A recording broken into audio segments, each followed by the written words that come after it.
Hi everyone, my name is Chuyue. Today I'm going to talk about Google workout conflict in 2018, and my topic is about reestablishing trust after corporation retaliation.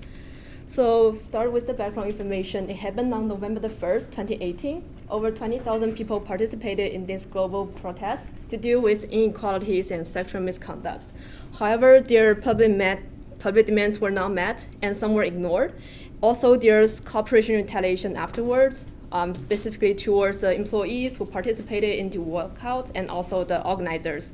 For example, some organizers report that they were being demoted from current positions, and also some were asked for medical leave for no reason.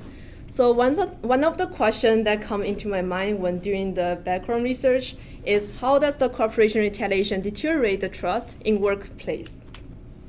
Here's the conflict map I built. I categorized 3 groups here: the employees, workout organizers, human resources department, as well as Google as the brand and also the company. So when analyzing the dynamics between different structures and actors, I noticed there's power control, there's a lot of hierarchical structures, there's issues around trust, security, such as transparency and accountability, and there's different needs among different groups. Here's the conflict mapping tool I'm using to helping me get a general idea of the conflict outline. Here's the conflict wheel I used to list it out all the issues, dynamics, structures here. Some of the issues are sexual harassment, private arbitration, punishment, retaliation, and also the exit package compensation granted to the authority figures. On the right is the Maslow's hierarchy of needs.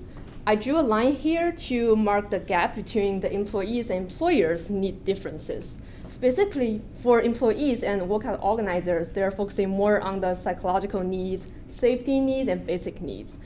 As for employers and human resources, they're focusing more on the company's reputation, prestigious, and accomplishment in the business field. Here's the issues and goal. I also highlight some keywords here. Trust is one of the important dynamics here. Also, company culture is another important factor that impact the conflict dynamics here.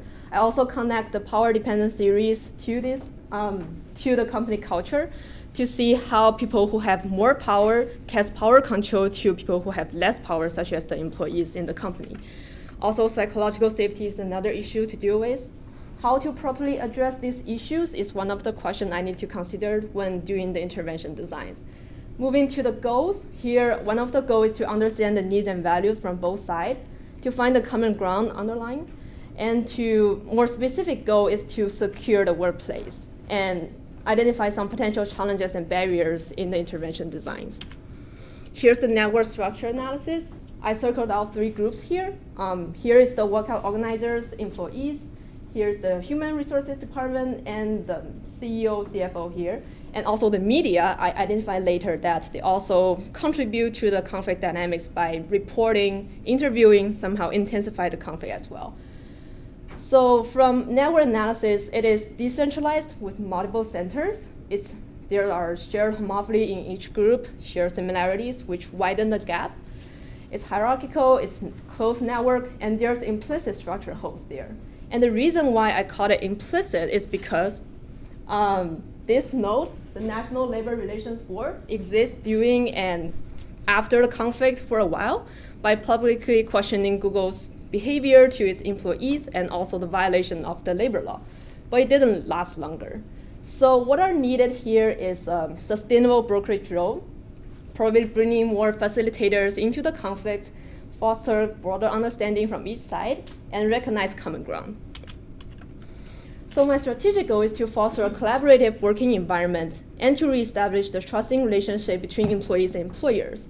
And I decided to use the case study as the methodology, starting from the corporation retaliation phenomenon and narrowing down to the specific case of employees being retaliated to identify the corresponding interventions and needs. So the 3 needs I think is very important to identify is need of security, accountability, and communication. So basically, a secure working environment could ensure employees' psychological safety and promote positive social relationship. Effective communication will avoid misunderstanding and conflict misconduct in big companies such as Google, which have cross-divisional department. Holding individuals accountable for their actions in companies could prevent inappropriate behavior, encourage a culture of respect and equality. So my first intervention is called third-party monitoring report system. Employees could report incidents such as discrimination, unfair payment, as well as sexual misconduct through a third-party company and Google Co-op platform by providing them more evidence, details about a case, and there will be investigators from the third party to evaluate, intervene, and design corresponding solutions. The update of the investigation is completely transparent. However, the information is anonymous to protect the employee's safety. The second intervention is called mandatory consistent training session. It aims to educate every employees and employers on how to collaboratively and properly negotiate, mediate, and facilitate conversation during organizational conflict and regulation. It aims to avoid misunderstanding and to change implicit assumptions and biases.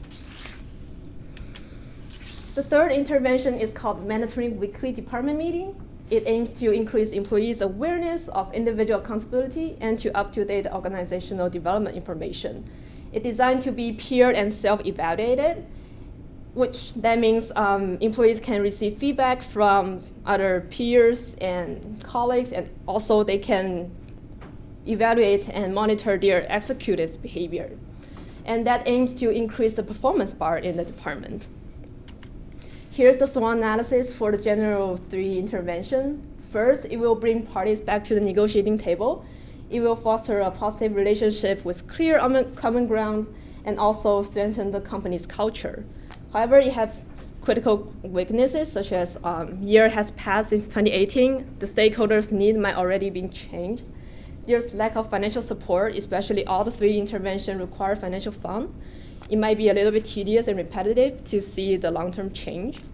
For the opportunities, it can redefine the leadership role in addressing similar issues, as well as set an example and references for other technology companies who are facing the similar conflicts.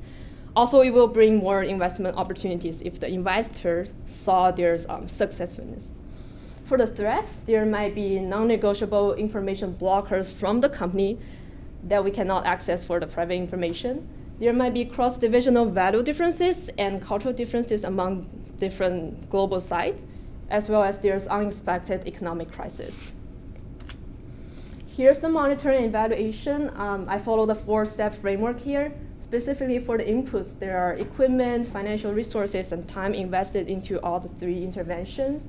For the output, the researchers can monitor and evaluate through a more quantitative measurement tools by checking whether there's more use of third-party platform, whether more employees got trained, whether there's more department meeting attendance. And moving to the outcomes, it can be more qualitative measurements such as surveys and interviews, such as to check whether there's more accountability and transparency, whether there's effective communication, and so on. And for the impacts, that's more about the future development, is to see whether there's healthier and more psychological safety company culture, and whether there's increased satisfactory level, motivation level, and productivity. Here comes to the counterfactual. So I define several critical uncertainties, such as the economic conditions, whether it's favorable, and also the engagement level of the employees and employers to willing to participate in and support all the 3 interventions. In the best case, all the 3 interventions will catalyze a transformative change and to foster a workplace environment free from the need of strike or walkout, and it will be more collaborative. Whereas for the worst scenario, trust erodes between employees and employers. There might be employees' fear of retaliation more often, and indicators here are a completely absence of employees' participation in department meeting, in training session, as well as using the third-party monitoring system. And there might be increased retaliation and more strikes. Whereas for the status quo, there is ongoing issues of discrimination and sexual misconduct. There might be a slight improvement right after the intervention, but it might not last longer. So it can also further complicate the dynamics. And some implications here are there are more comprehensive information and deeper research is needed, and now existing data may not be sufficient. And one of the future direction for this study is to focusing more on the gender discrimination, the gender factor in organizational context to identify the corresponding needs and intervention. And that's it. And that comes to the end of my presentation. I would like to acknowledge all the help and support from the facilitators, instructors, and my friends, my peers. Thank you.